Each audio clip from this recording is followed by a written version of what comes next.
Good morning. My name is Frank Durachet. I'm the National CFO for League at AT&T, and welcome to our first event of our Health One community. Last year, during the 2017 Leading with Distinction seminar, one of the topics was focused on health and nutrition and exercise, and how all three things are work together to develop a nice and healthy lifestyle that we can all enjoy. To further that discussion, we at League AT&T thought it would be nice to spearhead this particular webcast and bring in a professional to come in and really talk to us more in depth about diet, nutrition, and exercise, and how we can, as individuals, work toward a better health lifestyle. So to that end, we contracted with one of the nation's leading diet and exercise fitness experts, Scott Herman, and which I will be introducing in a moment. But to give you a little bit of background on him, I want to share some of his journey with you. Scott started his fitness journey at age 12 in the basement of his home using his dad's old weight set.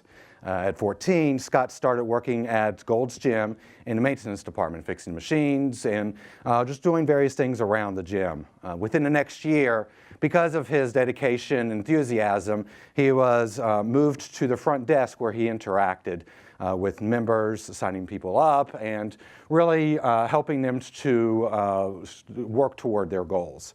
At age 18, Scott was certified as a certified personal fitness instructor and moved from the front desk into that particular area in the gym and started really helping people achieve their fitness goals.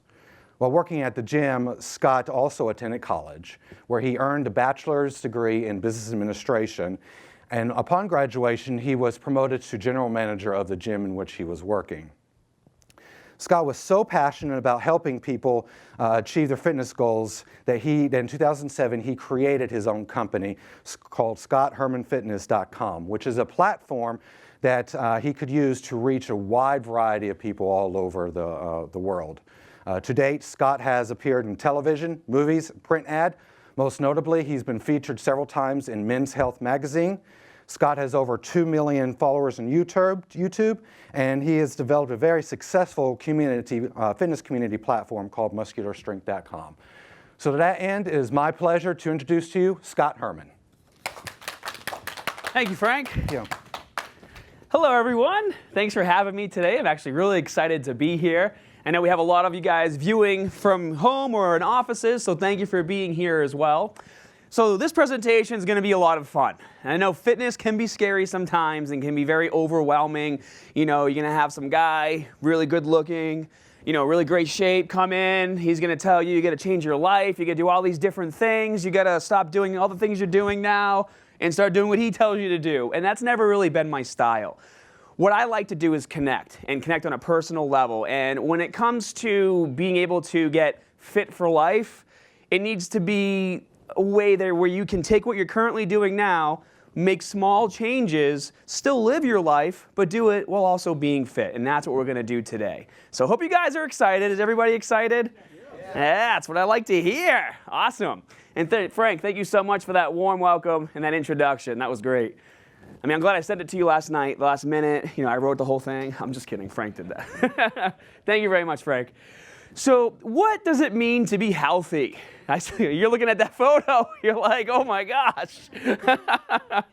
So what does it mean to be healthy, guys? Does it mean having huge arms? Does it mean having ripped abs? I mean, this is me without my shirt on, by the way, just in case you guys were wondering. Is being healthy being able to run for miles, or is it the complete opposite? Is being healthy being super skinny? And this is, what society tells us is healthy. This is what you read in magazines or you see on social media or on TV shows. This is what they say healthy is. But what is the true meaning of good health? And to me, the true meaning of good health is feeling good and having energy, being able to perform daily activities pain-free. How many of you rolled out of bed this morning? You were like, oh, that was a good workout. That's not something that's not how you want to feel. You want to roll out of bed move around, have your coffee, make your breakfast, maybe get the kids ready for school, and not feel tired or exhausted before you even started your day. Here's a good one. Having your biological systems working well, your circulatory system, your digestive system, your blood pressure, sugar levels, your muscles, not hurting, your bones not being sore. I mean, raise your hand if you've pooped in the last 24 hours. Yeah, see, we got a few. That's a good thing. You want everything working properly. If you're going to the bathroom, it means that you're taking in nutrients, your body's utilizing them and getting rid of the waste. These are good things. And then lastly, of course, looking good is a result of all of these things. And looking good doesn't have to be this. Looking good is just being healthy overall. Because this doesn't necessarily mean you're healthy. This can just mean you have big muscles. But internally, could be a freak show going on. We don't want that. We want to be healthy and live our lives happily. So what affects your health? Well, nutrition, obviously, is one of the biggest things that's going to affect your health. And we're going to spend some time talking about nutrition, but we're going to talk about it in a way that's not confusing or intimidating. So you're going to see a lot of that in this presentation. Being active in your daily life, not just the gym, is super important. Most of us go to the gym, minimum of 30 minutes, maximum, maybe an hour and a half, 2 hours, some of us. But that's still only 30 minutes to 2 hours out of a 24-hour day. And if you add that up throughout the week, that's not a lot of hours working out versus doing nothing. So being active can be as simple as, maybe today you decide to take the stairs instead of the elevator. And it doesn't mean you have to take the stairs going up, take them going down. It's a little easier, but it's still better than taking the elevator, right? So it's little things like this, getting up from your desk, walking around after, every couple hours, just say you have to go to the bathroom, just get up, go, don't go to the bathroom and come back, or maybe you do. But it's all about just being active and healthy. Having a positive mindset is also really big, guys, because stress can do more than just make your day worse. It can actually have some effects on your body that makes you hold on to more body fat. Okay, it's called cortisol. Your body will release more cortisol, you hold on to more body fat. We don't have to get into it, but stress is bad. What can you do to take stress out of your life? Well, the biggest and most easiest way to take stress out of your life, especially when trying to implement something new, is by having a schedule. So schedule your day, sit down, maybe you go home tonight and you want to start taking everything you learned today and start applying it to your life. Just make a quick schedule. I'm going to wake up at this time. I'm going to do this, this, this, this, this. I find that whenever I have a lot of things to do, but I write it down, usually 90% of the stress goes away. And then lastly, having a support system or a workout partner. Support system can be as simple as a Facebook group. It can be as simple as my website, joining my community. Hey, Scott, I'm going to the gym today. What should I do? There's 120,000 people on my website that can help you. We have forums. You make your own personal profile. So their support systems do exist. Or you drag somebody to the gym with you and you say, I'm not doing this alone. You're going with me. And that's usually the more fun way to do it, right? And this is a cool meme I found I thought was great. Cross out the I am and cross out the un. Make it possible and you're able to do it. So what are the barriers for you to achieve good health? How many of you guys think you don't have enough time? Anybody? Great, then all of you are going to be able to do everything I say. I can't see you raising your hands on the camera, so if you did, we'll help you too. How many of you don't want to give up the foods you love, right? We don't want to give up everything we love to eat. How many of you just don't know what you're doing? I mean, that's a pretty big one. How many of you have walked into a gym, signed up, and then just stopped going just because you didn't know what to do? The trainer's there. They only wanted to help you if you paid them versus just giving you a free fitness evaluation and starting you on your journey. That's a big challenge in gyms nowadays. How many of you guys think going to a gym is intimidating? Anybody? Yeah, see? Some people do. And the gym can be intimidating, but I'll tell you what, most people in the gym, they're happy to see other people come into the gym and change their life. And that's always been my experience. Even some of the big scary dudes, they're happy to see new people come in and change their life. So you shouldn't be too intimidated. But having a workout partner can definitely help with that too. How many of you guys don't want to give up your social life? Now that one's the easiest one. You just get rid of all your friends and you go to the gym and make new ones, right? So, but to be serious, guys, the whole point of living a fit life and a fit lifestyle is that you find, ways to balance it. You find, how can I go to the gym, still hang out with my friends, be with my family? That's the goal of today's presentation. And then also we have the last two. Some people think they're too far off the deep end. I've never been to the gym. If I start now and I'm not really going to do anything. Any sort of exercise and eating better is going to prolong your life. And then lastly is no motivation, and we're going to take care of that too. Motivation can come from so many places. We talked about workout partners, we talked about support groups, but even for me, some of the best motivation is just knowing what to do. Like walking in the door and say, okay, if I'm only going to be here for 20 minutes, at least I know what I'm doing for those 20 minutes. Another cheesy thing that I like to do, I'm really into superheroes and anime, so when I get bored in the gym and I'm not motivated, and it's not because I don't know what to do or how to eat, I just don't want to go, I'll go like buy a cool like Superman shirt or something, and I wear it and I feel like a badass in the gym. So I'm like, all right, yeah, looking cool in the mirror. I mean, that's just me, I'm a little goofy. All right, guys, and so then what do you have to do to be healthy? And I had a lot of fun cutting out Morpheus here, so I hope you appreciate Morpheus being in this presentation. What if I told you that in order to be healthy and look good, you don't have to work out 6 days a week, you don't have to starve yourself, you don't have to spend 3 hours in the gym, you don't have to give up all your favorite foods, and you don't have to stop going out with your friends. Doesn't that make everyone in here feel much better? Take a sigh, take a deep breath. All right, Scott's not going to change my entire life, he's just going to add to it. Well, guys, so what's then the secret? Well, there is no secret. There's no special pills, there's no fad diets, and there's no magic programs.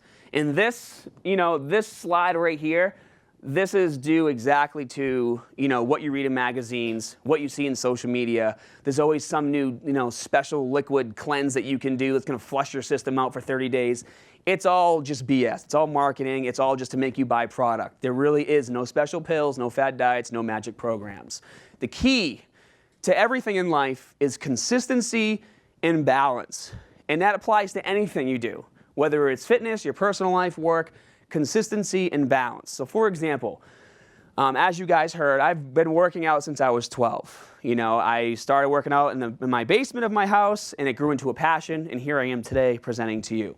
I mean, and the reason why I'm saying that is I've been in great shape pretty much my entire life. I don't remember ever not having a six-pack. I'm not saying that to show off. I'm saying that because I have lots of friends.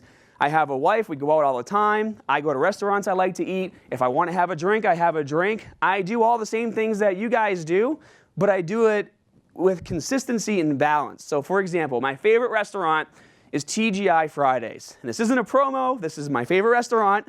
My wife will tell you, because I took her there on our second date. She wasn't too happy about it, but I mean, it worked.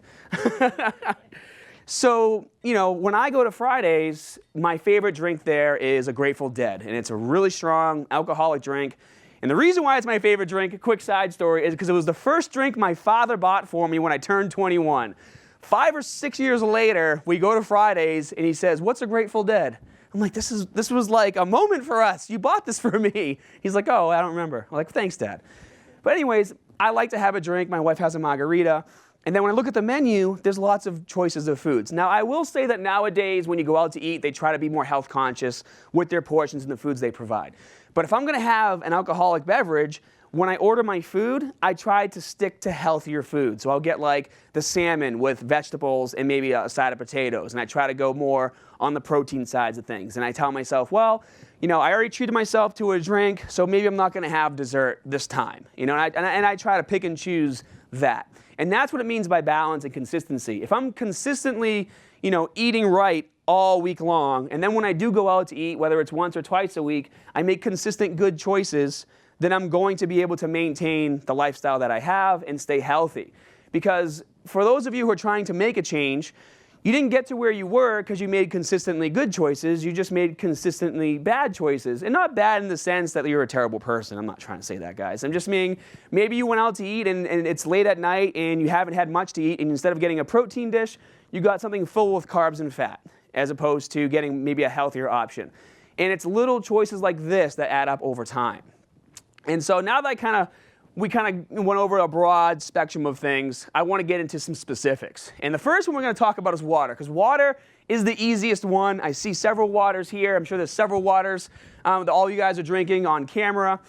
Water is important. The human body is 60% water. And just to kind of give you some numbers here, your brain and heart, 73%, muscles and kidneys, 79%, your bones, your hard bones are 31% water, It's pretty crazy, right? So if you're not drinking enough water, that can do a lot of things to your body. The average female should have about 2.7 liters. The average male about 3.7. And I put these jugs over here just to kind of give you an example. So average per day, one of those jugs, or the smart water bottles, we're all familiar with those. About 3 of those a day is going to help you hit your water requirements. But why is water so important? Well, water does a lot for your body. I just chose to give you guys a few examples.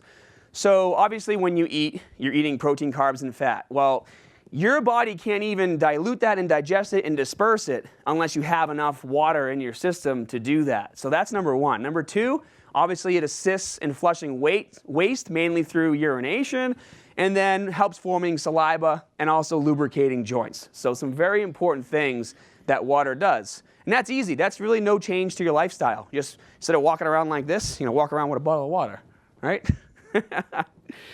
So next stop is going to be nutrition, and there are some important concepts you need to know. And I feel like where most people fall short with nutrition is because it'll be explained to you in such a way where you never, ever want to hear about nutrition ever again. And people just kind of over-explain it. I'm going to under-explain it, if anything, and make it so easy to understand that when each and every one of you leaves this room, you're going to know exactly what to do. So maintenance calories, this is a term you're going to hear a lot. Maintenance calories is the amount of calories your body burns performing its normal daily functions. And so we call it TDEE, your total daily energy expenditure. And that number is regardless of whether you've worked out or not worked out. It's just, you wake up, end of the day, how many calories did you burn? That's how many calories you need to eat in order to maintain. That's why it's called maintenance calories. So if you want to look exactly the same as you do right now, then you eat your maintenance calories every single day. Now, in order to lose weight or build muscle, it goes into calories in versus calories out. And it's a very simple concept. The amount of calories you ingest, okay, so food, the calories minus the calories you burn, so your maintenance calories plus exercise, will equal either weight gain or fat loss. So for example, if you're trying to build muscle, you don't have to all of a sudden go from eating the little amount of food you're eating now to consuming every single thing you see in sight. It's actually a very small amount of surplus that you need, only about 250 to 500 calories over what your maintenance calories are. And then it's the opposite for losing weight. If you're trying to lose weight and your maintenance calories, let's say, are 2,000, you would just eat 1,500 to 1,750 calories a day, and you'll start losing weight. You didn't put body fat on overnight, so don't expect it to lose it overnight. It's a slow, steady process. And now, diving a bit deeper into that, the average... You like that photo? I'm a great graphics guy. The average caloric needs, okay, for average females about 2,000, and the average male is 2,500. And getting back to what I just said, slow and steady is the key. You don't want drastic weight loss or muscle gain. Because let's say, you're eating 2,000 calories, and then you drop it right down to 800. Your body's going to start freaking out.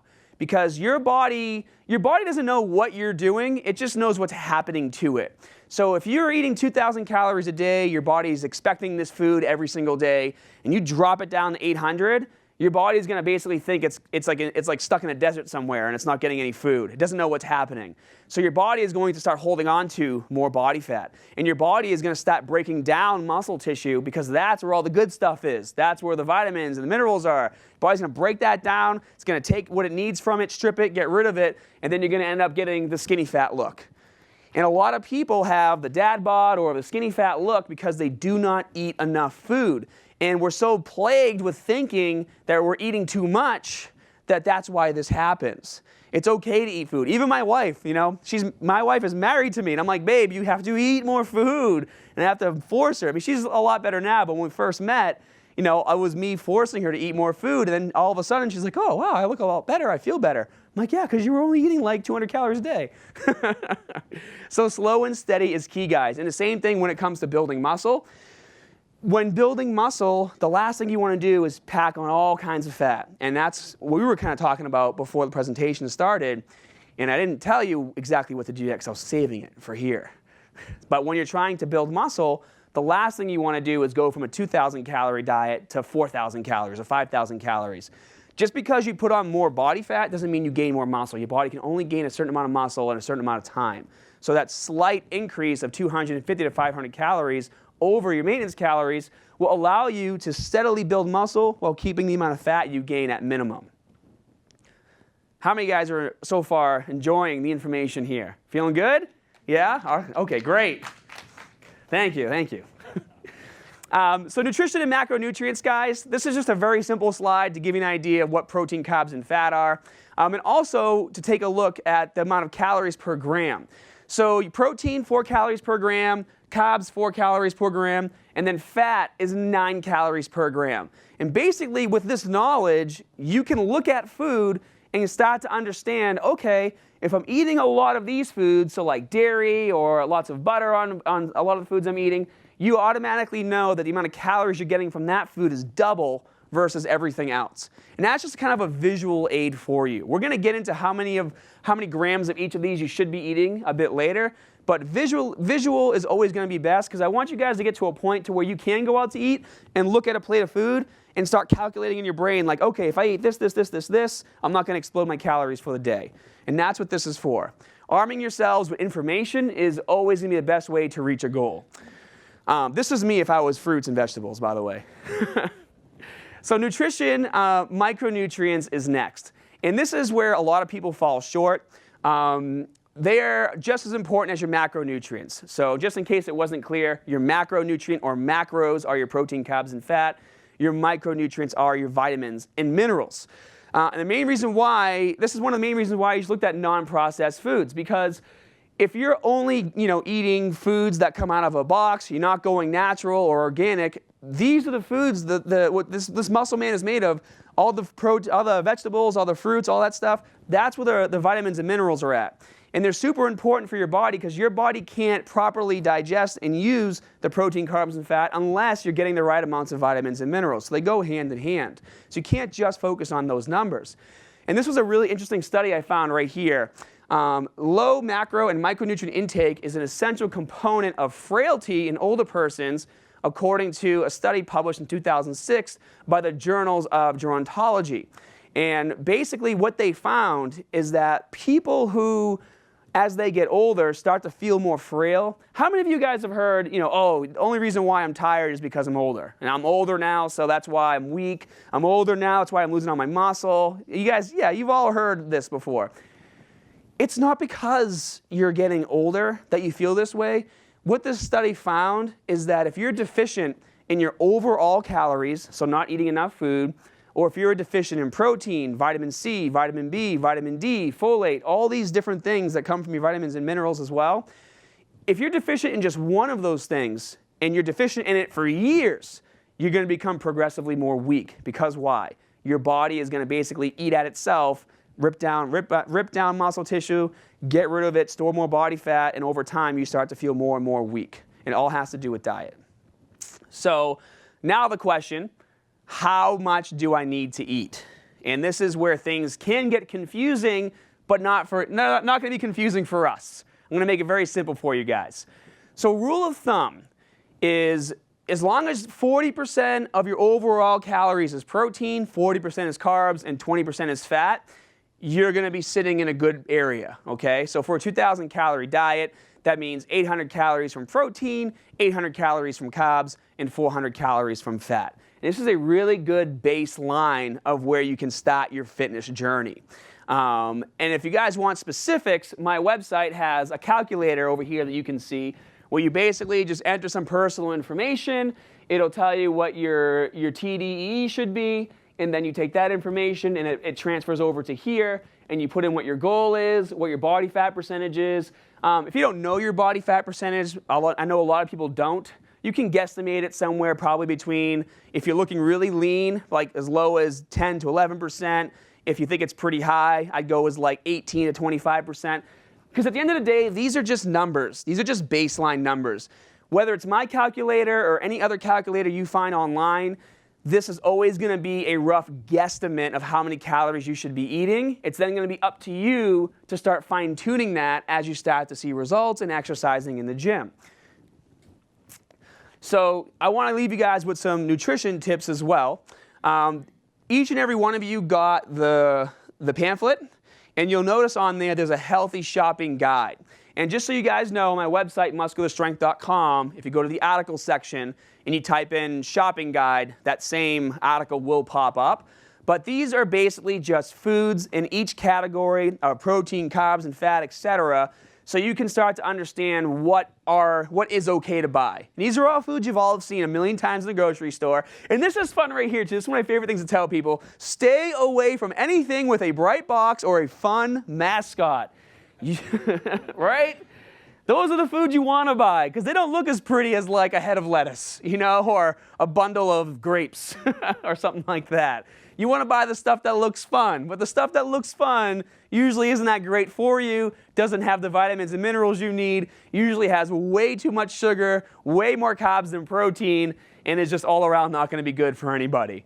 So obviously, not every box is like this, but for the most part, yes. And the point of that is try to eat regular, normal, healthy food. Fruits, vegetables, different kinds of meats, dairy, etc. That's what you want to stick with as much as possible. Next, a low protein intake is the most common issue in my experience. So I've been a personal trainer now for a very long time. Frank was nice enough to tell you where I started my journey, but he didn't tell you how old I am now. So I'm 34 years old. I've been a personal trainer for a little over 16 years. I've worked in a gym pretty much my entire life. And one of the biggest, I wouldn't say issues, one of the biggest obstacles I've always had to try to conquer with my clients is getting them to eat enough protein, especially my female clients. Because my female clients would be like, I don't want to look big and bulky. And I would say, listen, I've been eating way more protein than you for a long period of time, and I'm not that huge yet. So I don't know how you think you're going to get that huge. And then it puts things into perspective, right? Getting enough protein, it just means getting the amount of protein your body needs to rebuild. Because your body doesn't just use protein to rebuild muscle tissue or grow muscle tissue. It uses it to repair everything in the body. So now you have to understand, when you start exercising, your body is now taking that limited amount of protein that it was only using for its daily functions, and now it has to break it off and start applying it to repairing all the damage you're doing from exercising. 'Cause that's essentially what you're doing. When you exercise, you're damaging muscles, you're damaging things, and then your body has to rebuild them. So when you add protein in, you're just filling that gap of what your body now needs versus all of a sudden going to be turning into the Incredible Hulk. Another good one, guys, if a product has more than 3 grams of saturated fat, try to find a better alternative. At the end of the day, if you can't, everything is balance and consistency. Just make sure every product you have doesn't have that much saturated fat in it. Compare brand labels and always go for the one with the most protein. So we have like a mega Walmart where I live, and that's usually where we go to shop for food. And they actually have their own Greek yogurt, okay? And I take the Chobani, and I take the Walmart brand, and the Walmart brand has a bit more protein and less carbs. So that's the one I buy. So you might be surprised, some of the foods you're eating now, you start comparing the labels, and you might be able to find a better alternative. And it might even be a little cheaper. The Walmart brand is cheaper. Not that I'm struggling, but the Walmart brand's a little cheaper, has more protein, less carbs. I'm good to go. I'm happy with that. Another one, salads are not the way, okay? If you have to remember anything in this presentation, protein in every single meal. One of my biggest pet peeves, when people go on a diet, they just get a plate of greasy leans. It's like 30 calories, okay? It's not going to do any good. And what happens, and I'm not trying to pick on the women, so get mad at me, but my women clients, they eat their salad, and then they start losing weight, but what are they really losing? Can anybody guess? What? Muscle. Here we go. Probably losing water too, because they're not drinking enough. But yes, they start losing muscle. So like, yes, I'm losing weight. I lost 3 pounds on the scale, but then they look in the mirror, and if you go back, in your head to that slide of me being skinny fat, that's the type of body that you start to build. You need to, even if you're having a salad, get a salad, but make sure that there's chicken or fish or steak on it. Get the protein in.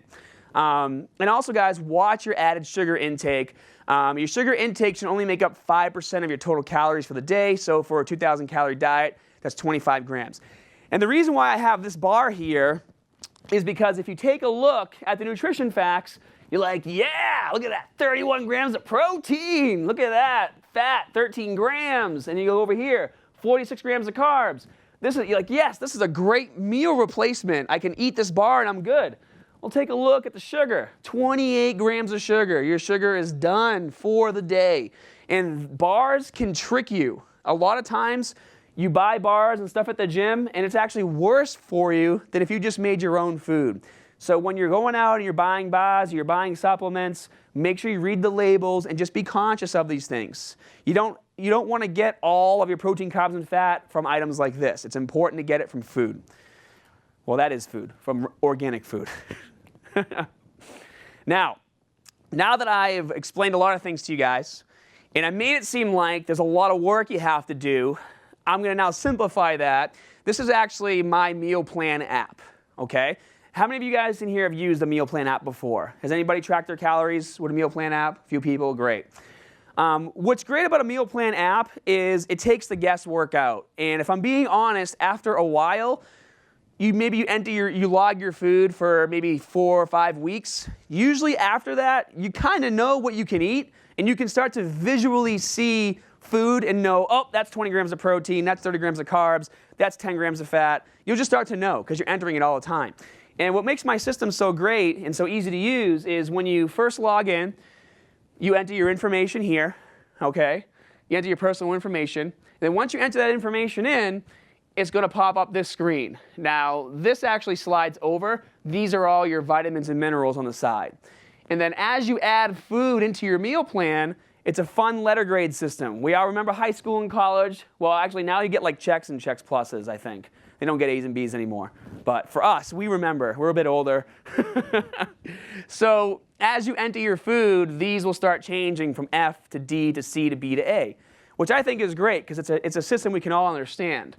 And if you click on Find Meal Plans, the system will pull up thousands of plans that are pre-made so that you can kind of scroll through and pick one that kind of fits things that you like to eat. And you can even use the menu on top to click. Like, for example, I clicked on bananas, so I wanted to make sure my meal plan had bananas. So there's actually a list that you can scroll through at the top.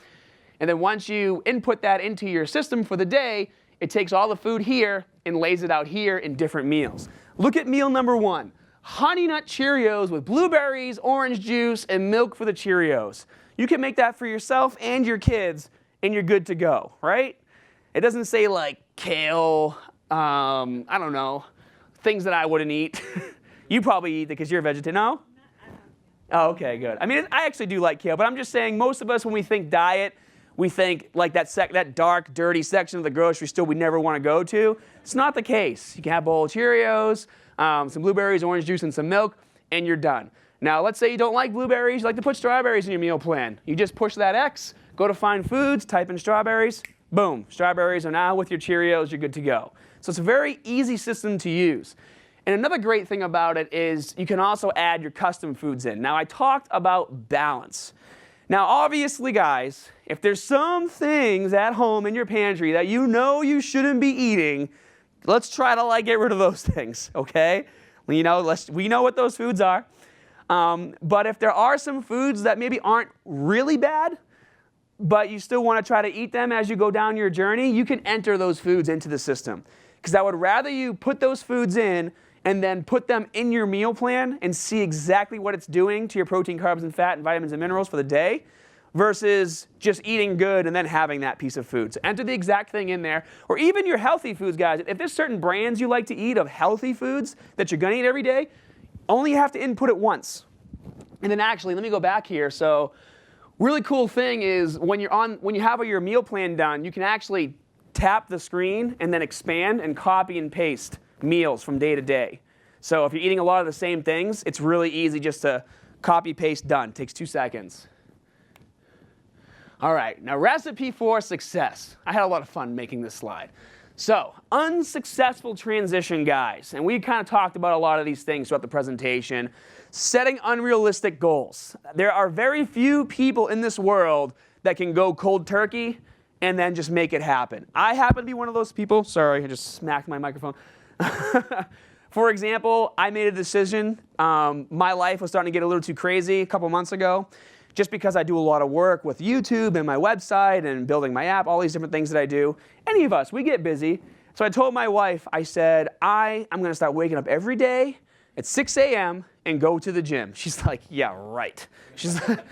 She's like, you sleep until like 9, 10, 11 o'clock. You are not going to make this happen.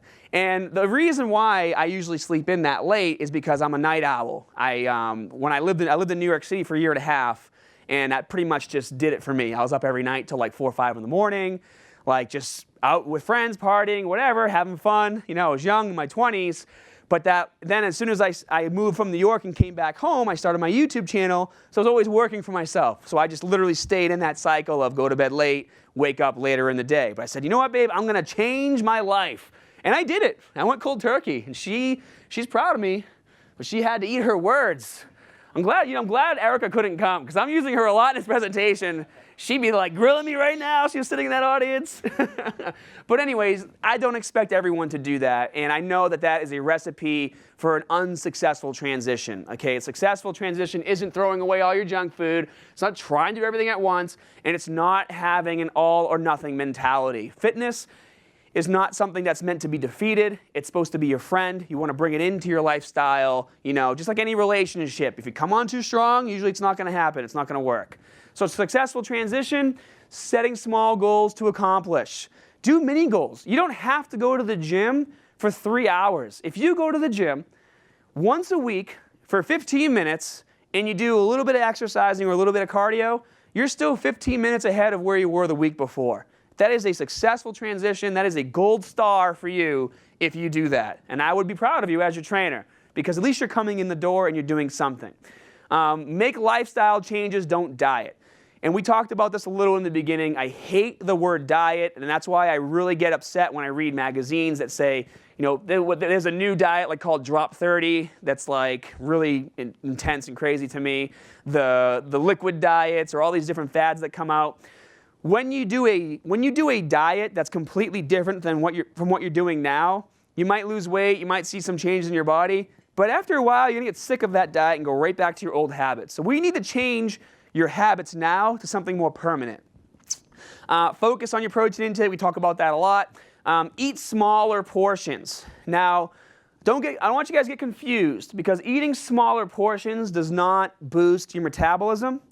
But for some of us, like me included, I don't like to eat huge meals, because usually when I eat a huge meal, I just want to take a nap.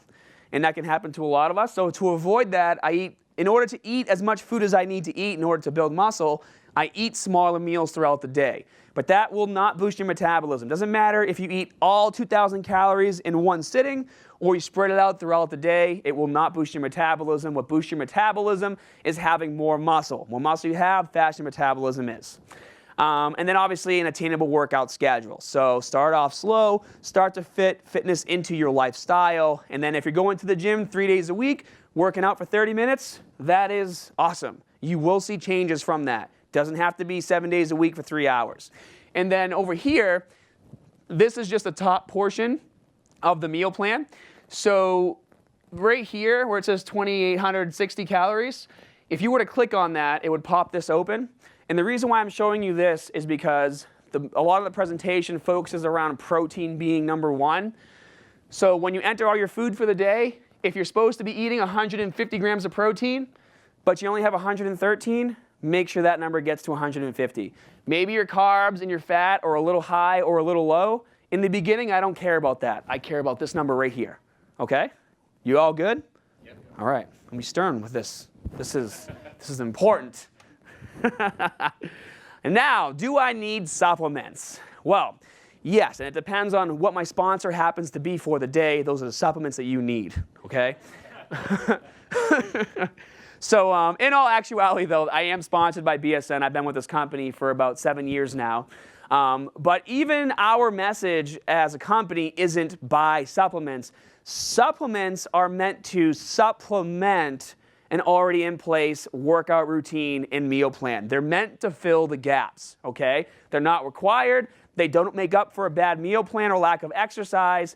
Like I said, they're meant to fill the gaps. So for example, if you're at, let's 7 o'clock at night, and you only have 113 grams of protein, and you're short 30 grams for the day or 50 grams for the day, you take a scoop of protein and you're good.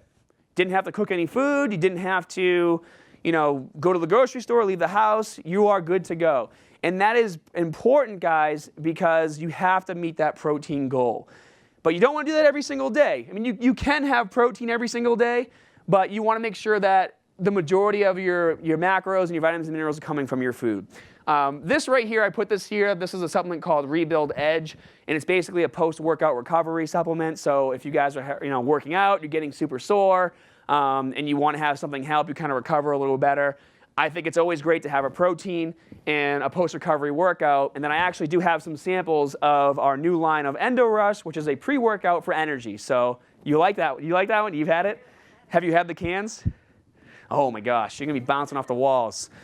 So a pre-workout, is basically you get to the gym. I like to drink my pre-workouts while I'm doing my warm-up exercises, and then I'm good to go for the workout. But even a pre-workout, guys, you don't want to have to rely on that for every single workout that you do. Have it a few times throughout the week as you're getting your body used to getting into the gym, and then just only take it when you need it. Don't make any supplement a crutch. Okay? Looking at you. Yeah, I'm looking at you. Okay. So excuse me. This is me. These are some programs that I have for you guys. I'm really excited about it. So next stop is going to be exercise. And I have 3 programs here for you guys. I actually have several programs on my website. And you guys will be able to access these through my app as well. They're free to use. So this program I actually specifically built for this presentation. And it is a super beginner bodyweight workout program. It is workouts that you can do at home in your house just to get your body moving. And it's 3 videos. There's one video that's warm-up exercises where you're just going to start getting your body moving again, start getting all the cracking and crinkling out of those joints, okay? Doing things you probably haven't done before. But warm-ups are important, especially when you first start exercising, because you need to loosen up to avoid injuries. And then the workout program itself consists of an upper body workout and a lower body workout. And the reason why it was structured that way is because how many of you guys think going to the gym, like you have to hit biceps one day, then chest one day, and then legs one day? It's kind of like the overall mentality of things, right? So if your goal is just to maintain or to lose weight, that's not the kind of working out you want to do. You want to do total body workouts. If you think about it, the more muscle damage you create in one day, the more calories you burn. So you might go to the gym, let's say you train your biceps, and you do like 6 different exercises because you're bodybuilding, still only hitting that bicep. And that's a small muscle. 6 exercises is a lot of exercises for biceps. People do that. But if you do an upper body workout where you train chest, you train a little bit of back, you train a little bit of shoulders, train a little biceps, triceps, everything all in the upper body, all that muscle damage now is going to take more calories to replenish and rebuild. So that's how you burn more calories. And workouts like that only take 15, 20 minutes to do. And the way this workout is structured is it has 7 exercises for upper body, and then each exercise also has progressions. So for example, the first exercise in that program is a push-up. How many of you have done a push-up lately? Good, good, great.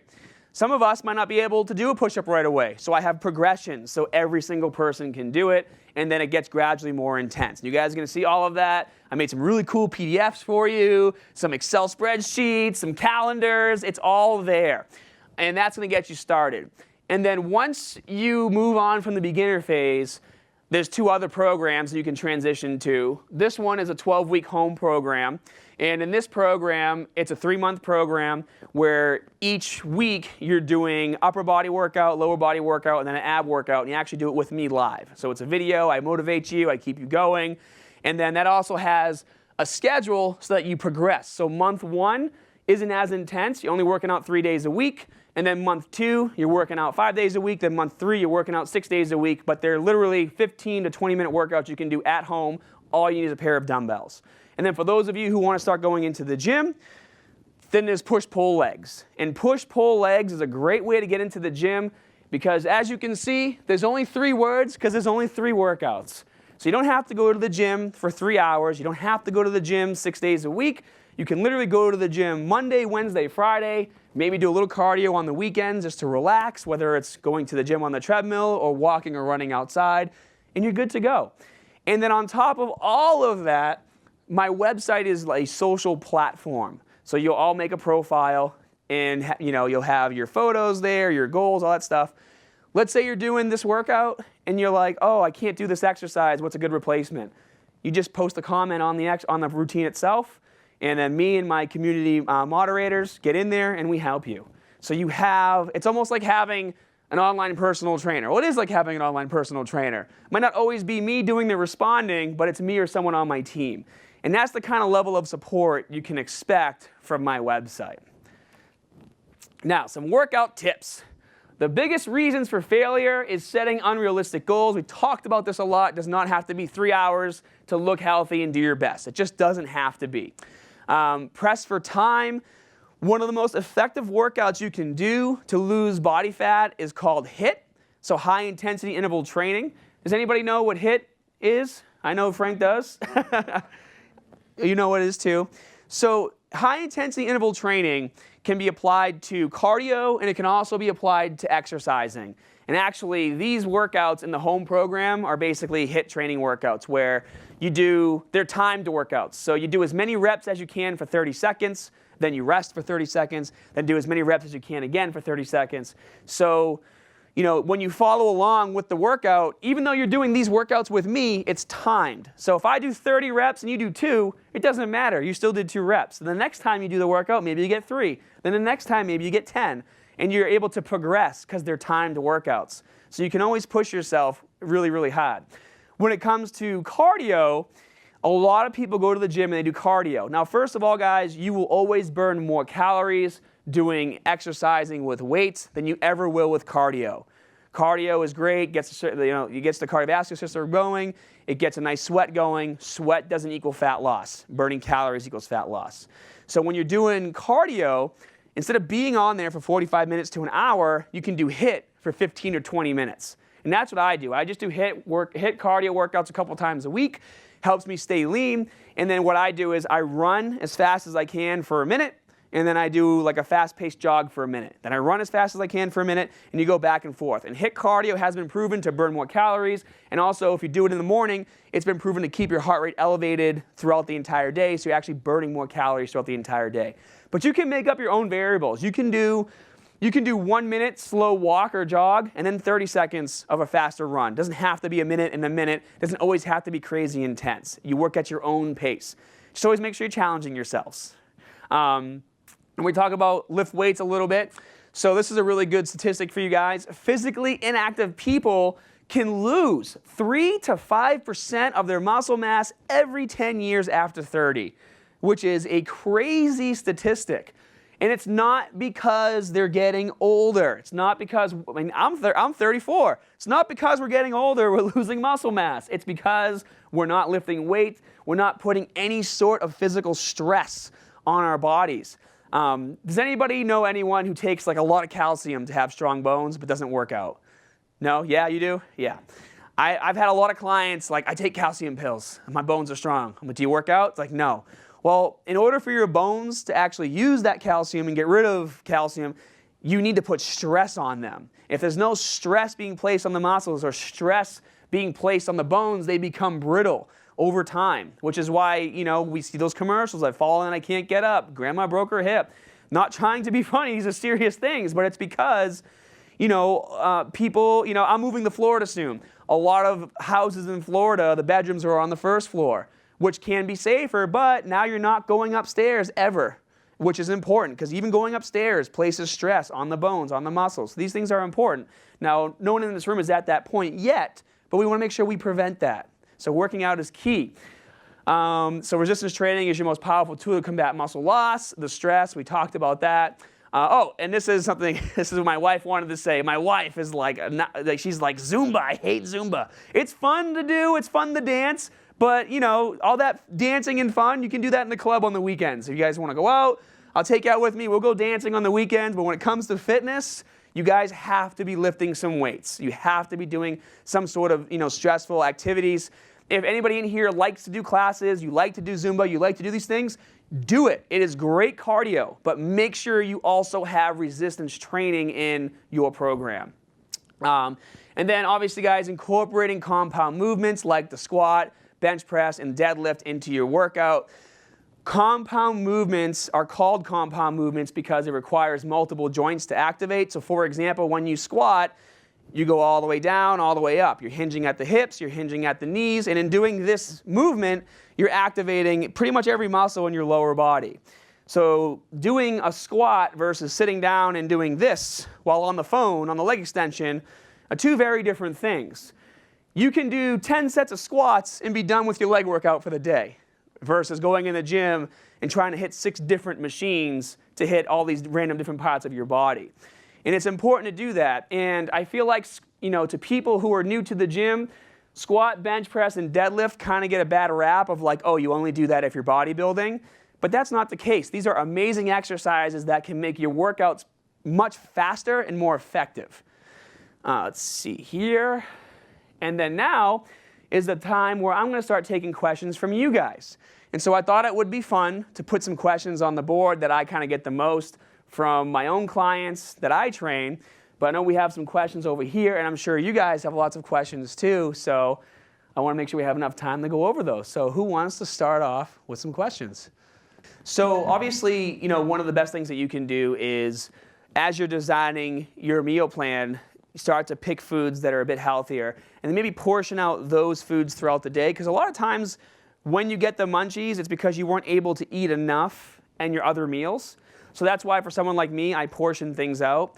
So one thing that I like to munch on for my meal plan, if I'm starting to feel a little hungry, is usually if it's midday, it's probably because I need more carbohydrates. I actually like to have bagels and peanut butter.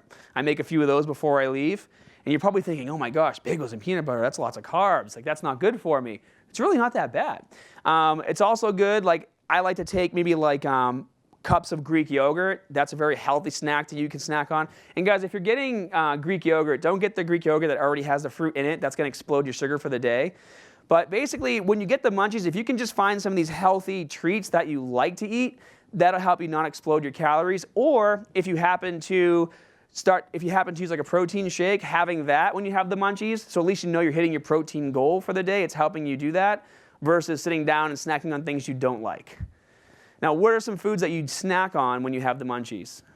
The bad stuff like chips. Like chips, yeah. Everyone goes for the chips, the greasy foods. Yeah, I mean, you'll be surprised when you start eating healthier throughout the day. You won't want to have those foods as much anymore because mentally you're going to start to realize that those foods don't even fill you up, and you'll start to gravitate more towards the healthier foods. Another great thing to have with you is like, are you allergic to nuts or anything like that? No. Having like a bag of almonds, it's a really great food to snack on. Snacking on grapes or fruit, bring an apple, bring a banana.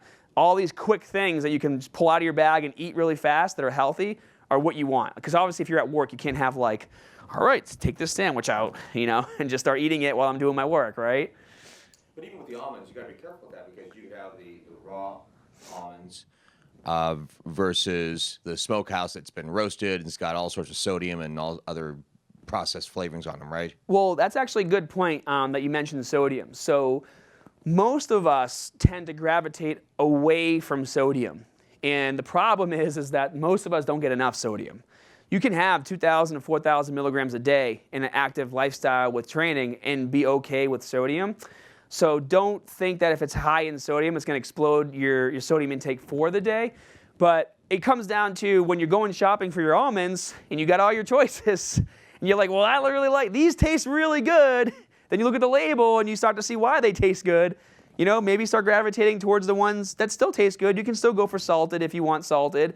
My wife loves to get the like the chocolate coated ones. Those are still good. Those almonds are great. Just because it might taste a little better or have some additives like covered in chocolate doesn't mean it's bad. It's still better than the alternative, which is chips, right? But aside from that, maybe a couple days a week you have those chips. Maybe a couple days a week you treat yourself to those so you don't start missing them and wanting them all the time. Because part of this process is being able to fit health and fitness into your lifestyle, not just replace it. So I don't think you can't have the chips. What kind of chips do you like to have? Like Lay's potato chips. Yeah, it's exactly what I was thinking. Like salt and vinegar chips, my favorite. I'll have salt and vinegar chips too. I won't have them every day, but I have a bag of them in my house. I don't eat the whole bag. I used to. Now I take out a handful and I'm good. Gotcha. All right. Thank you. You're very welcome. Yes. Oh, I get the mic. I'm like a newscaster or something. You look like one. I feel What's the like weather right like now. today? The weather is rainy and it's miserable, and it's going to get crowded downtown, so stay away. He's good. He's in the wrong department. A couple things just on the idea of giving up things versus not giving up things, and making them more treats and things. I've been telling my friend that for years, if he would only listen to me. But my personal experience was with soda. I never thought I could ever give up soda. And so I switched to diet soda, and then you hear about how a lot of these artificial sweeteners are, your body's going to treat them almost worse than they're going to treat the regular sugar. So Yeah, it's you're like, almost better off having the regular. Yeah, I've heard that so too. I did. I went back to the regular sugar and I cut the soda back, and I actually now don't drink soda, and I don't miss it. But it was a gradual thing, and that it gradually just became something that was no longer interesting. So if you do it progressively, it really does work. Oh, you're 100% correct. And a really great alternative to soda is sparkling water, because I think a lot of us just miss the carbonation and the fizziness. My wife loves to drink soda, and she read a lot of those articles where you just talked about, where basically, yeah, it's diet or 0 calorie, but it's still whatever's making it look like Coke or Pepsi is still really bad for you. And so she even switched to like Sprite, because it didn't have as many of those flavorings or colorings in them. But the majority of the time, she drinks sparkling water, and if she has a craving, she'll go for like a 0 calorie Sprite or something like that. But I used to drink a lot of soda. I love orange soda. That's my favorite. But even me, like I'll go out to eat, and maybe I'll get a soda. I don't even drink the whole thing. When you don't have it all the time, your craving for it starts to go away. And then you start to realize, like you said, you can replace it with other things that kind of satisfy the need. What is the real need from soda? I think it's the fizziness. What do you think? Yeah, I think it's the fizziness. It's the fizziness. But then that kind of leads into what my question was, because I mean, my big thing with sugar was, battling blood sugars and battling high blood sugar and things of that nature. YouTube is not my best friend. Because I spend way too much time on YouTube. And everybody on YouTube has their own personal opinions. And one of the things that I started gravitating towards was this concept of having a more ketogenic diet, which is high in fat, medium protein, low carb. And then, their recommendation is, not just staying away from sugar, but staying away from most diet sugars as well, and maybe only looking at stevia and things like that. For people who are battling blood sugar and still want to maintain a healthy lifestyle, maintain a healthy diet, what is the best way to approach a diet to help those people to be able to either allow the diet to help their medication with their blood sugars, or be able to use the diet to be able to get away from medication and to be able to use their diet to maintain their blood sugars? What's been your experience so far? So are you doing keto now? No, I did do it. Did you go full keto? Like just completely cut the carbs and went full keto? Pretty much. Okay. I found it successful, but then I did this horrible Lenten fast thing, which if I was going to get enough calories in the day, I really couldn't do keto and pull that off, because I was only eating a 4-hour window at night. So, but it's something that I was looking at going back to, only because of the fact that it overall was successful for me. But you're recommending that we keep our protein higher and our carbs higher. Well, obviously, it's going to change person to person and situation. So if you're for your high blood pressure that you're having, how much exercise are you doing? I mean, because that's obviously going to help combat the amount of food that you're bringing in, what you're using, what you're not using. How much exercising are you doing? Right now, I do go to the gym 3 days a week, and I try to do a half hour of cardio, and then I'm one of those bad people who focuses on a particular part of their body. It's not a bad person. So, it's not the most efficient. So then I will usually try to work on one part of my body, each visit, so I'm actually getting some some weight training in as well. Well, so I think one of the first things we can do is we can start to switch up your training, because you're doing a specific diet. Because what is your main goal right now? Trying to lose some body fat and probably gain some lean muscle tissue. Now, are you tracking your macros right now? Do you know what your protein, carbs, and fat are for the day? And at what point do you start to see rises in blood sugar and you start having some issues? No, not right now. I'm not tracking anything. I was really good. I was really good. I was one of those people who got really gung ho, and then Yeah. But when I was doing it and keeping my carbs below 20 grams a day, I didn't see any spikes in my blood sugar. So maybe that could be it, because a lot of this is going to be trial and error, and just like I said with the calculator that I had on my website, a lot of this is trial and error. You're going to see what your protein, carbs, and fat and calories should be for the day, and then it's going to come down to literally doing the work, eating the food, looking in the mirror, seeing how you feel internally, and then making adjustments from that point moving forward. So for someone like you, you're saying that when you switched to the keto diet, you didn't see any spikes. How were your energy levels when you were on keto diet? I didn't have one issue. So then for you, what I would recommend is maybe stick with the keto diet. One thing you can do is start tracking your food, because like I said, we can communicate here, and I can even communicate with you more after the presentation once we start to see what your actual numbers are. And then it's going to be a process of, what's your name, sir? Eric. Eric. It's going to be a process of me saying, okay, Eric, these are the numbers that you have right now. This is how much food you're eating. This is the workout you're going to do. Then you're going to eat that food and do the workout, and then report back at the end of the week and say, this is how I felt. This is how the workouts went. This is how much energy I had, etc. And then it's just going to be a process of back and forth, making sure that we're able to add more intensity. You're eating the food that you can eat in order to reach your goals and not have any issues with your blood pressure. Because every single person is going to be different. Some people spike very easy, some people don't. But I think the biggest problem is not having that support of knowing. Because the last thing you want to do is go to the gym and overexert yourself and eat too much and then have an issue. That's probably a fear for you, right? Yes? Eating too much is always a fear. So my honest opinion would be, number one, the workouts you're doing, it's great that you're going to the gym, but let's switch it from doing one body part a day to doing more of upper body, lower body split. And I can work with you a little bit more after the presentation to explain that.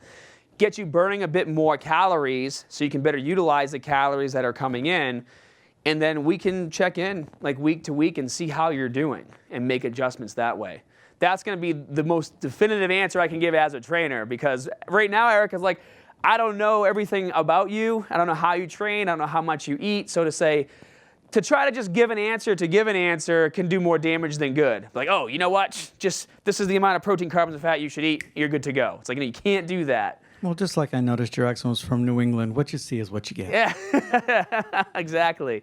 But I'd be more than willing to sit with you after and maybe talk about your macros a bit more, try to figure out where you should be eating, and if the keto is working, let's stick with that. And that should be kind of a lesson to everybody, is there are different types of ways to eating. Keto is one. For those who know what keto is, you rely on your fats to generate ketones, which for energy versus the carbohydrates.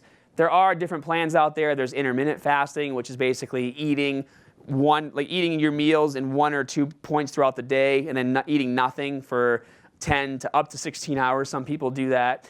And it's not that one way is better than the other. It's that your body responds different. I'll give you guys an example. I can eat the same amount of calories, the same amount of protein, carbs, and fat every single day. But if I go through a whole week where I eat the majority of my carbohydrates at night, I start to put on body fat. Same exact food. But if I eat the majority of my food early in the day and I do my workout, I actually get leaner. So it all depends on a few different variables, but I'm going to help you. Scott, that was actually one of the questions that we had coming in from the web in terms of, so can you expand on that a little bit more in terms of like the time that we eat our food? Sure, definitely. Yeah. So meal timing, I talked about it a little bit on the presentation. It matters and it doesn't matter. Like, you got to learn your body. And at the end of the day, we're all different. We all look in the mirror. We all know that we're different people. We react differently to different things. So to give general advice is great, But then it's going to come down to actually doing a little bit of work. And unfortunately, a lot of people don't like to do a little bit of the work, which is why they stop doing fitness. But it's really not that difficult. So there's a lot of myths out there. For example, one big myth is you can only eat 20 grams of protein at one sitting, and your body is just going to get rid of the rest and not use the rest. And that is just a complete lie. Your body will learn to digest more of a macronutrient the more you feed your body more of that macronutrient. So for example, I have friends that transitioned into an intermittent fasting diet where they're eating all their food in one big meal. And when they first started doing it, they kind of felt super sluggish, kind of like how I feel. They felt super sluggish and tired and lazy. But why are you feeling tired, sluggish, and lazy? It's because your body is converting all its energy to digesting that food. But after a few weeks, their body has learned, okay, I'm going to digest all this food now, and then I'm not getting any food for the rest of the day, and your body will adapt. Your body's number one goal is to not die. This is what I say to all my clients. Your body's number one goal is to not die. If you are stuck on a desert island and you're tired, it's because your body is saying, don't move. I need these calories and water to not die. That is why you're tired. So in terms of eating and how you should eat, it can be done different ways. You just got to see how your body best responds to it. Because there are people that can eat all their food at night and then wake up the next day and then fast until the following night, and they get better results than if they were to do it in the morning. You just got to see what works for you and not be afraid to experiment. Because at the end of the day, if you're eating what you're supposed to be eating, it's not like you're gonna, gain all kinds of fat. Like when I tell you guys I gain a little bit of fat, I just notice a little bit extra like around here. It's not like, oh my God, like that photo. I just start to notice it in areas where probably other people wouldn't because they're not looking at me every single day. So don't be afraid to experiment with the eating. And if you're going to experiment, I would do it for like 3 to 4 weeks, see how you feel. And then for the next 3 to 4 weeks, eat a different way. For the next 3 to 4 weeks, eat a different way. And then you will see which way your body best responds. It just takes a little bit of time. But throughout that entire process, you're still eating what you're supposed to be eating, so you will see results. Does that make sense? Scott, another question that we had from the web is you mentioned a lot about the importance of protein. Protein. So what special protein recommendations do you have for folks who are vegetarian? So vegetarian is not my number one. I know we have a vegetarian in the room. There are a lot of plant-based proteins, and you can correct me if I'm wrong. So I have a brother who's vegan, and he just eats like this Soylent powder, which I get on him about because I'm like, his name is Matthew. Matthew, if you're going to be a vegetarian or vegan, you need to actually learn about it and know what to eat. But there are a lot of plant-based proteins. Where do you get the majority of your proteins from? From my food, so a lot of tempeh, a lot of beans, a lot of chickpeas. There's just a lot of different variety, quinoa. I mean, it's in a lot of the foods. And then when I get to the end of the day and I'm trying to hit my macro, that's when I have a protein shake, which there's many out there that are. There's lots of vegan protein shakes. And they taste great, so I always hit it. I haven't had a problem at all. See, right there. So basically, when it comes to vegans, I mean, I do have clients that I do help that are vegan, and we build diets together. But basically, what we'll do is we'll go on the meal plan system. On the meal plan system, you can actually get rid of all the meat, and if you have to get rid of dairy, you can get rid of that as well. And it will start to suggest foods that do contain protein. And one of the biggest ones is the beans, is the quinoa, is the chickpeas. Those are a lot of the options, but there are supplements you can take as well if you're having a hard time. I know it can be, was it intimidating for you when you first went vegan? I've been vegan for 5 years, so that was before I even started bodybuilding or whatever. So that was the hardest part, is transitioning. Just, first you go with a lot of those fake meats, really high in carbs or really high in fat. So kind of after you go through that transition, then you find things that are healthier to eat, that have the protein in it, that you don't have to always eat the fake meats. So, you just gave me a really good idea for the next video I should probably do on my channel. Is the transition into a vegan. This is where you start to eat. And I'll tell you what, guys. I was a pretty good trainer before I started my YouTube channel, but doing YouTube had forced me to really dig in, see what's a myth, what's not a myth, and start to learn a lot more than the average trainer would just going to, getting a regular certification. And this is what I love about fitness. I love learning about new things, new situations, new ways to help people because we're all different. And in order to be a versatile trainer, you need to be able to give some advice to everything. I mean, you can't be an expert in every single subject, and I won't claim to be. Veganism, I'm not an expert in it. I do know a bit about it. I know a direction you can go down, but it was so nice to have you in here to give kind of your experience. I feel like unless you really experience it, it's still kind of a little fuzzy area.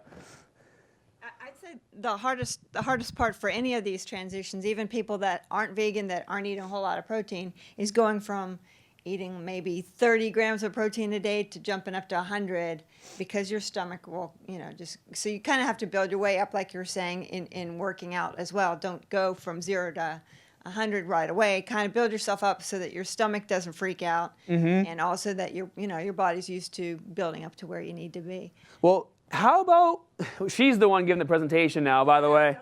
So I have one more question for you. When you go out to eat, because I think that's a really good component for this, I've noticed more vegan options when I go out to eat, and I see that. But it's a lot easier to sit down and be like, don't even look at the menu, be like, I want a steak. I want a steak and broccoli, and just, I'm good. But for vegan, you have to sit down and really look at things.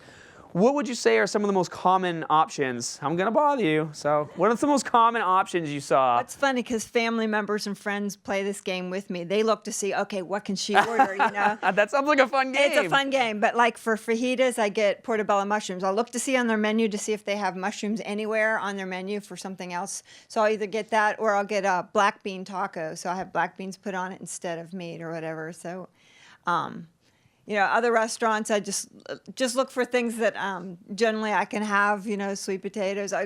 Even steakhouses have a lot of options for me. So, and it's become a game with everybody I eat out with. It's kind of annoying. I'm like, look what you're going to order. I'll figure my own stuff out. But I've never had a problem eating out except for like barbecue places. Yeah, barbecue might be a little. Luck there. This is a vegan pig. It only ate. Only ate grass. A roll, pretty much, is all I can have there. Well, thank you so much for the added input because it's a big thing now. There are a lot of vegan bodybuilders. Let's about some more questions. Yeah. So we have one of our audience members out on the web who has bad arthritis, and so it's challenging for her to get moving. So what can she do to get into a weight program? She says she was active many years ago, to keep herself up and moving without having to resort to taking medication. So obviously that's going to be a person by person basis, and I hope you guys understand. And I want you to also take that knowledge with you whenever you read articles online. Eric, like if you read stuff about high blood pressure, what to do, always know that these are person by person things. And certain things work for some people, certain things don't work for others. So if you're battling arthritis, one of the things we talked about, drinking enough water, helps lubricate joints. This has a lot of other important functions. I would first check your water levels. Make sure you're drinking enough water so your body can actually get what it needs. That's number one. Because she might even, was it a woman? Yes. Yeah, she might even start to feel totally different after a week of pounding, almost 3 liters of water a day. And drinking as much water as possible. Number 2, warm-ups are really important. And on this program right here, the beginner body weight program, if you start off on here and all you're able to do is just the quick warm-ups, maybe the workouts are a little too intense, or maybe you can only do a few of the exercises on the workout, do as much as you can, but don't. There's a difference between feeling sore and pain. And you don't want pain. You want to feel the burn, not feel the break. Okay, feel the break, you're in trouble. But if you wake up in the morning and you do the warm-up routine, and then you do your regular schedule throughout the day, when you get home at night, you do the warm-up routine again, because the warm-up routine is literally helping you just get the blood flowing, stretching areas that haven't been stretched before, especially the joints like the shoulders and the hips, etc. That's where I would start. I would take it slow. And then as you start to feel a little better, maybe after the first week, then start challenging yourself with the workouts. But again, don't feel like, just because you're seeing a workout, don't feel like you have to do every single thing there. Do as much as you can. doing a little bit today and then a little more tomorrow is accomplishing a goal. And this is where we say set expectations that are attainable. So that's all you have to do. Start with the warm-ups, go to the beginner program, start doing those exercises, and as you start feeling better, you start eating better, you start drinking more water, you'll start to see a change. Now, I'm not going to say it's going to cure arthritis, but you'll definitely feel a lot better. And a lot of times too, and this is actually a good point, how many people here have like pain in their elbows and knees? You don't have any pain? Oh, that's awesome. I'm just kidding. So I have actually helped a lot of people who come to me and say they have tennis elbow. A lot of people complain about tennis elbow. I have tennis elbow. I'm like, do you play tennis? They're like, no. I'm like, well, you don't have tennis elbow. So a lot of times, believe it or not, when you have pain, so I like to use this as an example because 9 times out of 10, I can usually fix tennis elbow. This isn't the area that's hurting, okay? It's tightness in your arm, in your shoulder, in your back. It can even be tightness on this side of your back that's pulling and causing pain here. I have a massage therapist who's amazing, and she taught me all about anatomy trains, where basically how your muscles in your body work together from head to toe. So you could have pain here that's due to tightness in your shoulder over here or lower back over here. And then believe it or not, if you go see a massage therapist who knows what they're doing, you know, I'm not saying like hot stone massage, like you want to be in a little bit of pain when you see this person. You know, you'll feel better afterwards. But you can have tightness there. Even in your hips, you can have tightness in your back that's causing your hips to hurt. You can have tightness in your legs that's causing your lower back to hurt. And the problem is we feel the pain here, so we massage here like all day when we should be massaging over here. I actually got really lucky. I almost tore my bicep tendon, which would have been horrible. I was lifting Atlas stones, you know those big Atlas stones? I had a powerlifting crew in my studio for a while, renting space from me. And I'm like, oh yeah, I'm playing with these Atlas stones. I'm big and strong, you know? So I pick up the stone, and then I lift it up. It was like a 225-pound stone, which sounds like a lot, but it's like a medium-sized one for what they do. And you have to pick it up and lift it over a pole. And I lifted it up, and then it's a stone, so it slipped. You know, it's a smooth surface, and I went like this to catch it. It was on the pole, so it was like on my chest and on the pole, and it slipped out of my hand, so I went like this to catch it. And when I went like that, like every muscle in my arm and in my back and my chest tightened up, because that's what happens when you get an injury. All the surrounding muscles get tight to protect the area that might get hurt. And I was so mad because for months I was dealing with pain. I couldn't even do this with like a 5-pound dumbbell. It was horrible. And that's when I started seeing my massage therapist, and she started like digging into my chest, and she would like go through my armpit. It was so painful. And I'm like, what? I'm like, the pain is here. She's like, yeah, but this is where it's tight. So life lesson, if you're feeling pain, it might not be arthritis. It might not be actually even pain where you think it is. It could be other things causing that. Yes, Eric. You mentioned water. Water is I don't know about other people, but it's the bane of my existence. Coffee is my life. But water... There's water in coffee. Yeah, I know, and I keep trying to tell people that, and I say, no, you need water. But it's still dehydrating you. So, for someone who does not like to drink water, how can we learn to like drinking water so that we will drink more water? That's a good question. What'd you say? You said beer. I'm like, no, it's not. Beer's not going to help. So that's a really good question. I'm actually a lot like you. I don't like to drink a lot of water. And I have a few tricks that I do. First trick is now that I work out in the morning, I get myself exhausted to the point where water tastes amazing. And then I try to utilize that time to chug as much as I can. As soon as my workout's done, chug, chug, chug, chug, chug, chug, chug, because it tastes great at that point. It's because your body's craving it. I have a liter of water that I carry around with me, but I noticed that I don't really like drinking from it. I don't know if it's because you're lifting this big thing all the time, so you take small sips. It's really weird, because I believe it or not, I sit down a lot, and I do a lot of editing, you know, obviously for my YouTube channel and for my website. I'll have a glass on my table, small glass, and then I'll pour in and I'll down the glass, and I'll pour in, down the glass. And I'm like, why am I drinking more water this way? I think it's a visual thing, where it's a smaller glass. It's like a glass this big. And I'm just like, done. Oh, that's some more. You know what I mean? Versus having a tall glass and just sipping it every once in a while. Like, you ever go to a restaurant and they give you this huge glass of water, and you're like, it's a lot of water. I don't really want that. But then you go like to a fancy restaurant and they give you these tiny glasses, and you're like, more water, please. More water, please. You can only give a little bit at a time. It's like mental tricks. Another thing you can do is they do make flavors. Like, you can, I forget some of the name brands, but there's flavors that you can squirt in to make it taste a little better. Our company, BSN, sells a product called Amino X, which is BCAAs, which is amino acids, which is basically building blocks of muscle, which is a good supplement to have.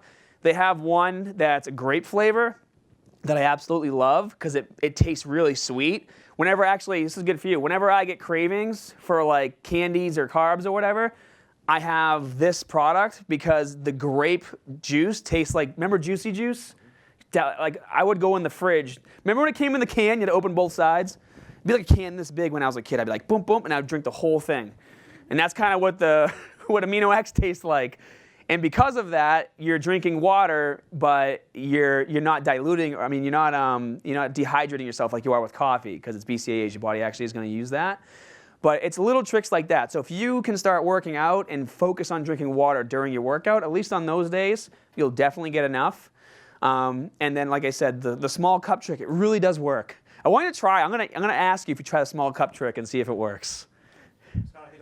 One more question from the web, and then. So this is kind of a complex question, Scott. So Oh, I'll geez. challenge you a little bit. Oh, we're out of time. I know. So. Can you answer this question in maybe like 1 minute or less? So earlier in your presentation, when you were talking about exercise, you talked about muscle damage and how protein was needed to repair muscle. Can you, in a minute or two, explain why muscle damage is good and that repair is needed?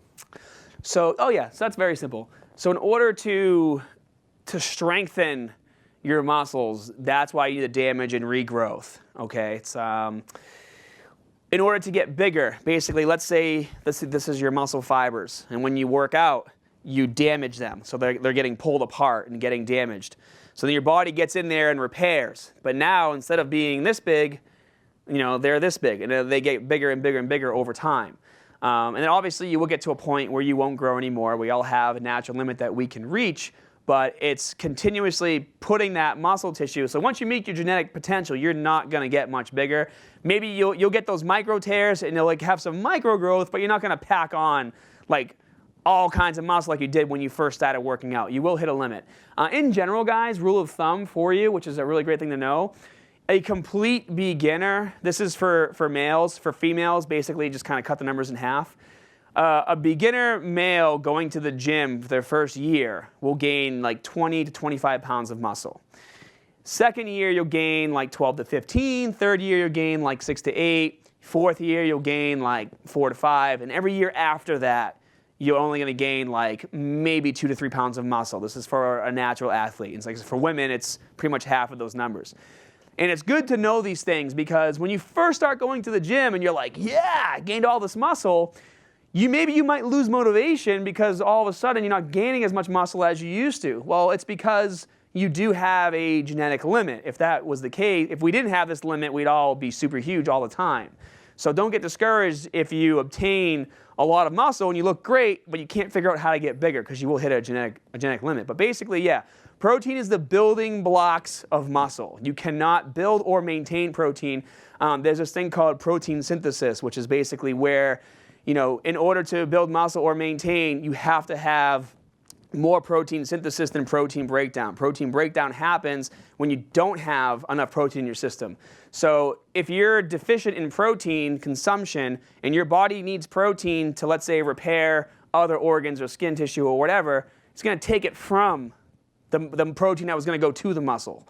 That's why if you don't eat enough food, you lose muscle mass because your body breaks down that muscle, takes the protein, and use it for other things that it needs to not die. If that makes sense.